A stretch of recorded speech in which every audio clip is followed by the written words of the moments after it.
ఆంధ్రప్రదేశ్ కాబోయే ముఖ్యమంత్రి ఎవరు? వైఎస్ జగన్, నారా చంద్రబాబు నాయుడు? ఇంకొక రోజులో తెలిసిపోతుంది మనకు. అయితే ఆంధ్రప్రదేశ్ ముఖ్యమంత్రిగా మళ్ళీ వైఎస్ జగనే ఎన్నికైతే వైఎస్ జగన్ తన వ్యక్తిత్వంలో కావచ్చు, తన పరిపాలనలో కావచ్చు మార్చుకోవాల్సిన విషయాలేంటి? ఈ విషయంపై మనం అనాలిసిస్ చేద్దాం. అలానే సోషల్ మీడియాలో దీనిపై ఒక పోస్ట్ అయితే బాగా వైరల్ అవుతుంది. దానిపై అనాలిసిస్ చేద్దాం. ఫస్ట్ పాయింట్ వచ్చేసి పార్టీ క్యాడర్కి జగన్ అందుబాటులో ఉండి సొంత కార్యకర్తల్ని కాపాడుకోవాలి.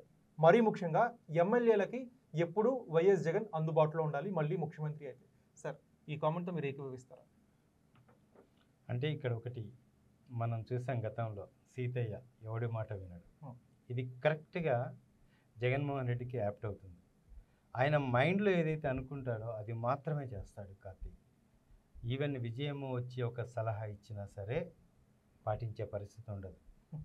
ఆయన పార్టీలో కానీ, క్యాబినెట్ కానీ, పోర్ట్ఫోలియోస్ ఇవ్వడంలో కానీ, ఏ పోర్ట్ఫోలియోకి ఎవరు సూటబుల్ అని ప్రతిదీ కూడా ఆయన డిసైడ్ చేసిన తర్వాత, పేపర్ మీద పెట్టిన తర్వాత సలహాలు మాత్రమే తీసుకుంటాడు. ఫైనల్ డిసిషన్ ఆయనదే. ఆ డిసిషన్ మార్చుకోమన్నా కూడా మార్చుకోడు. ఈ విషయం ఇప్పుడు కాదు, ఆయన తండ్రి స్వర్గీయ వైఎస్ రాజశేఖర రెడ్డి బతికున్న దగ్గర నుంచి కూడా జగన్మోహన్ రెడ్డి ఆయన పట్టుదల, ఆయన తీసుకున్న నిర్ణయం పట్ల అంతే పట్టుదలగా ముందుకెళ్ళే వ్యక్తిత్వం ఉన్న మనిషి జగన్మోహన్ రెడ్డి. ఇప్పుడు ముఖ్యమంత్రి అయిన తర్వాత ఏది ఎలా ఎప్పుడు ఏం చేయాలి అనేది కూడా ఒక క్లారిటీతో ఉంటాడు. సడన్గా మీరు వెళ్ళి ఈ పోర్ట్ఫోలియోని చేంజ్ చేయాలంటే చేయడానికి ఎందుకు చేంజ్ చేయాలని అడుగుతాడు. ఎందుకంటే పోర్ట్ఫోలియో చేంజ్ చేయాలి, చేస్తే ఈయన నిర్ణయం తప్పవుతుంది కదా. అలాంటి గట్స్ ఉన్న, అలాంటి ఒక సాహసోపేత నిర్ణయం తీసుకునే పక్కా పొలిటీషియన్ జగన్మోహన్. సో ఈ గట్సీ డెసిషన్స్ కొన్నిసార్లు ప్లస్ అవుతాయి, కొన్నిసార్లు మైనస్ అవుతాయి. Of course. ఇంకొక పాయింట్ చూసినట్టయితే సార్, అనేక మంది రాజకీయ సలహాదారుని నియమించడం నివారించండి, మరియు వారిని నియమించడం ద్వారా వారి జీతాలు ఖర్చు చేయడం ద్వారా ప్రభుత్వ డబ్బుని వృధా చేయకండి అని చెప్పి జగన్ మళ్ళీ ఒకవేళ అధికారంలోకి వస్తే మార్చుకోవాల్సిన విషయంగా చాలా మంది ప్రస్తావిస్తున్నారు. దీనిపై మీ అభిప్రాయం? కానీ అది కుదరదు కార్తీక్. ఎందుకంటే సీఎం అనేవాడికి టాప్ 10 కానీ టాప్ 5 కానీ ఉండాలి హ్యాండ్స్ ఆయనకి. ఎందుకంటే డైరెక్ట్ ప్రతిదీ ఆయన వచ్చి చెప్పలేడు, పబ్లిక్కి చెప్పిస్తుంటాడు.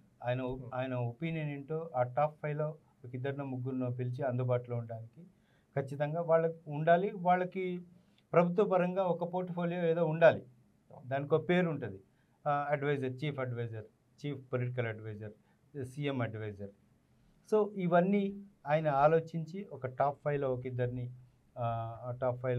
అత్యంత సన్నిహితులను దగ్గర పెట్టుకోవడం, వాళ్ళకి ప్రభుత్వ పరంగా జీతాలు, ఈయన మనసులో ఏముంది ఎప్పటికప్పుడు ప్రజల్లోకి వెళ్ళడం, ప్రజలకు చెప్పించడం.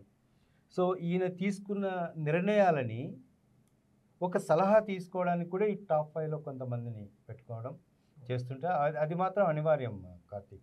ఏ ప్రభుత్వంలో అయినా సరే చీఫ్ అడ్వైజర్స్ ప్రభుత్వానికి టాప్ 5 అంటే వీళ్ళు పేరుకే అడ్వైజర్స్, ఒక స్నేహపూర్వకంగా వ్యవహరించే వ్యక్తులు వీళ్ళు.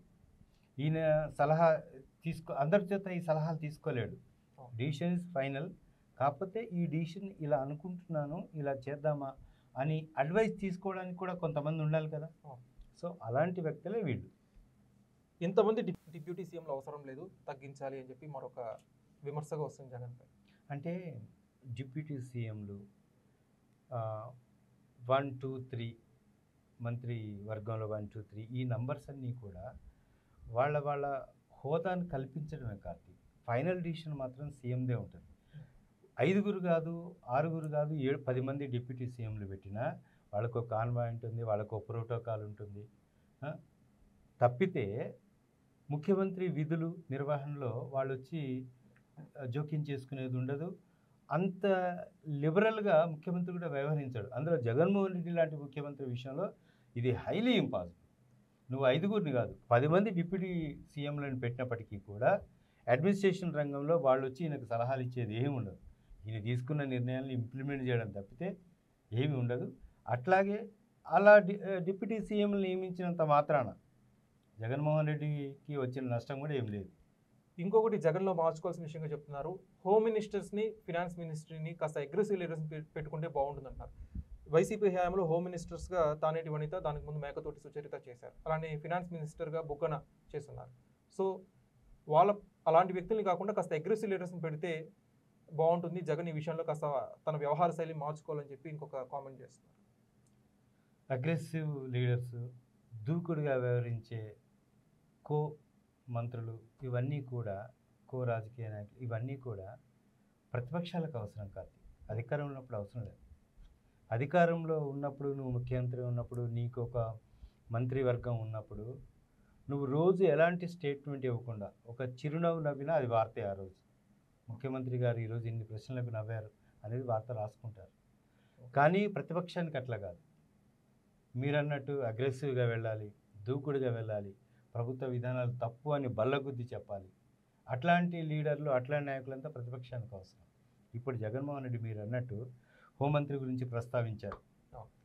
హోంమంత్రి కూడా పేరుకే పోర్ట్ఫోలియో. ఎలాంటి నిర్ణయాలు తీసుకోవాలి, హోంమంత్రిత్వ శాఖలో ఏముంటుంది, ఎక్కడ దానికి ఎక్కడ దూకుడుగా వ్యవహరించాలి, ఎక్కడ సాఫ్ట్గా వెళ్ళాలి అనేది అంతా ముఖ్యమంత్రి చేతిలోనే ఉంటుంది. ఆవిడ కూడా నిర్ణయం ఏమి షీఈ్ ముఖ్యమంత్రి హోంమంత్రిగా ఉన్న వాళ్ళు ఎవరు కూడా సొంత నిర్ణయాలు తీసుకోవడానికి లేదు. ఖచ్చితంగా ఆ పర్టికులర్ ఇష్యూని వచ్చి సీఎంతో చర్చించాల్సిందే. Final decision సీఎంది. దీన్ని ఇలా కాదు ఇలా చేద్దాం, నేను చెప్పిందా గోపిక పట్టండి అని ఒక మాట అయితే సీఎం దగ్గర ఉంటుంది. వాళ్ళు ఓన్గా డిసిషన్ తీసుకొని ఓన్గా ప్రెస్ మీట్ పెట్టి ఒపీనియన్ చెప్పడానికి లేదు. వీళ్ళ ఎంత అగ్రెసివ్గా ఉన్నప్పటికీ కూడా కార్తీక్, ఎంత దూకుడుగా వ్యవహరించినప్పటికీ కూడా ఫైనల్ డిసిషన్ సీఎందే. సో అలాంటి తరుణంలో ఎవరు పెడితే ఏముంది, అదే అదే ప్రస్తుతానికి జరిగే వ్యవహారం అదే. ఇంకొక సిల్లీ కామెంట్ వినిపిస్తుంది, మనం చూసే ఉన్నాం. జగన్ ఎవరిని చూసినా కానీ, తనకంటే చిన్న స్థాయి వాళ్ళైనా కానీ అన్న అని పిలుస్తూ ఉంటాడు. ఈ వ్యవహార శైలి మార్చుకోవాలి, అందరినీ అన్న అని పిలవడం జగన్ కాస్త మానుకుంటే బాగుంటుందని చెప్పి కొంతమంది కల్ట్ జగన్ ఫ్యాన్స్ అయితే పేర్కొంటున్నారు. అఫ్కోర్స్ ఇది కాస్త మంచి విషయం, అన్న అని పిలవడం కాస్త ఆప్యాయతను తెలియజేస్తుంది. కానీ ఈ విషయాన్ని కూడా మార్చుకుంటే బాగుంటుంది, ఎందుకంటే ముఖ్యమంత్రి స్థాయి హోదా జగన్ కొన్నిసార్లు మర్చిపోతున్నారేమో అని చెప్పి కొంతమంది కల్ట్ వైసీపీ ఫ్యాన్స్ ప్రస్తావిస్తున్న అంశం. అంటే జగన్మోహన్ రెడ్డి బేసికల్గా రాయలసీమ బిడ్డ.